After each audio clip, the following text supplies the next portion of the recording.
Hey, we've been talking about quantitative easing, and there's a story here by Joel Skousen in his newsletter, World Affairs Brief, entitled Hyperinflation, What It Takes to Get There. Now, in Brazil, back in the 70s, it took just 5 days to hit hyperinflation. 5 days.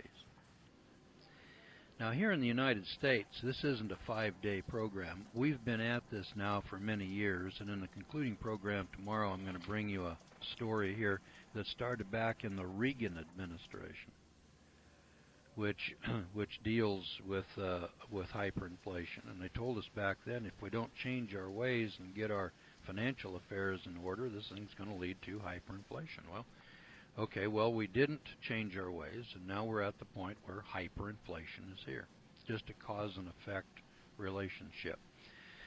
Now, I pointed out already, our leaders in government, in Congress, the President of the United States, the head of the Federal Reserve, Ben Bernanke, they have already set the course. Hyperinflation is the end result. That's where we're going. What we don't know, is that going to take off this year, next year, the year after? I don't know. I'm not a prophet. I can't tell you, but it's coming. So get ready for it. And that's what we're talking about now this week. Let's start thinking about hyperinflation, because that's what everybody is doing. That's the policy that we're following. The salvation of America is no longer on the table. That isn't going to happen. We're going into national captivity. The economy is on the verge of collapse. I think that this is the prelude to the new one world order program. And I'm of the opinion that we may be entering into the final phase, approaching the second coming, called the Great Tribulation, here in about 30 prophecies here in Scripture. So in talking about hyperinflation over here, which is the last step in national economic collapse, it's the final culmination. You do everything you can to avoid it and to keep things going, and my God, they're doing everything they can to keep things cooking. But these heroic attempts, it's like trying to bail water out of the Titanic. Every bucket of water that you dump over the side from inside the ship is a step in the right direction, and I wouldn't deny that. But in the final analysis, it'll always be too little, too late. It won't solve the inevitable problem of the ship sinking. It might keep it afloat for another 10 or 15 minutes, and that could be beneficial. I wouldn't deny it. But it isn't going to stop the inevitable, and that's where we're all located today. We are all facing the inevitable. And the news media and the president and the politicians are putting the best face they can put on it.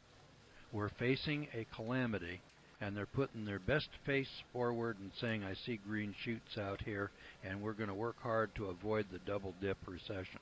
So in the last program I showed you, we're already in the double dip recession, and by the time you recognize that, it's going to be April of 2011.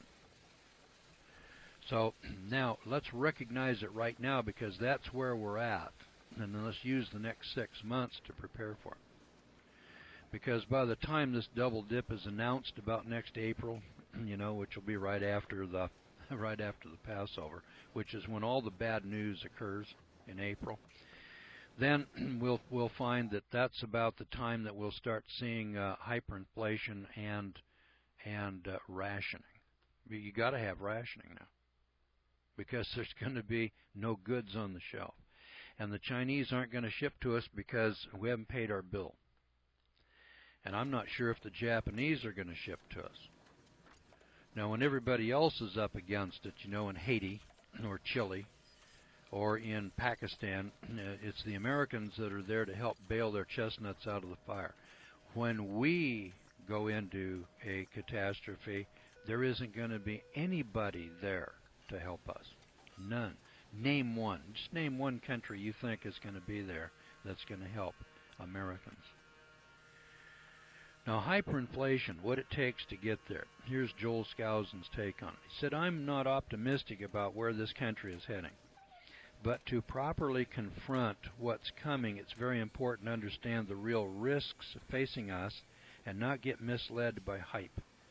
I'm getting increasingly irritated by conservative pundits claiming that hyperinflation is imminent and just around the corner. Because it's not, and here's why.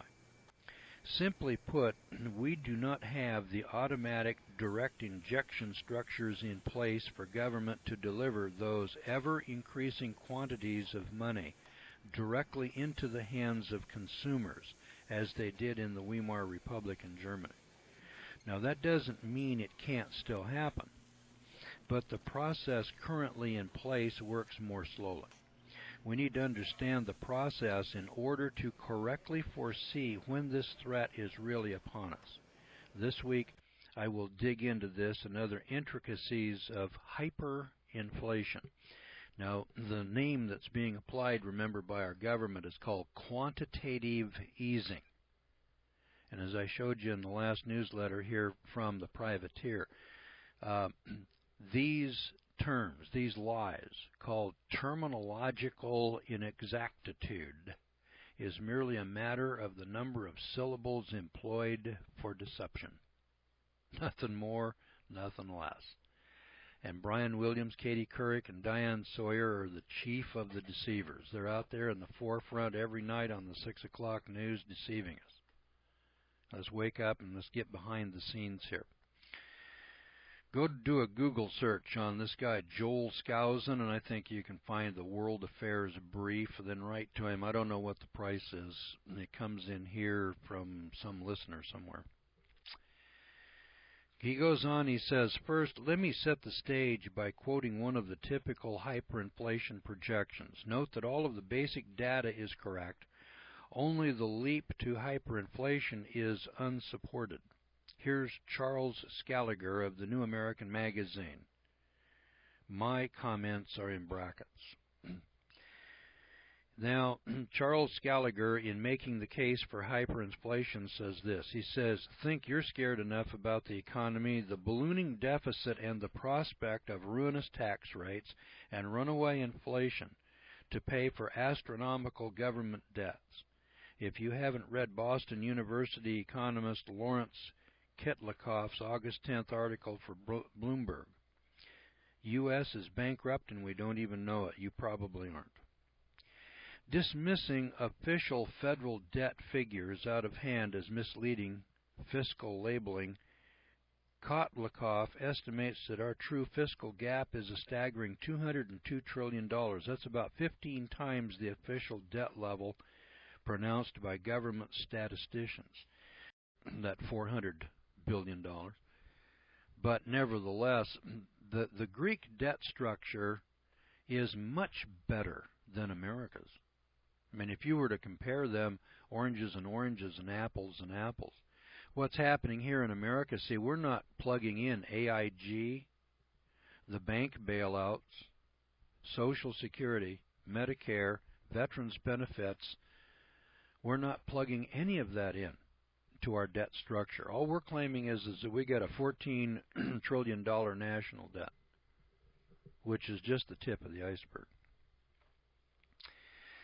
Now, going on here, he says, the reason for this vast discrepancy is the scurrilous practice used by the federal government to conceal the real levels of indebtedness, of declaring certain liabilities like Social Security and Medicare payouts as off budget.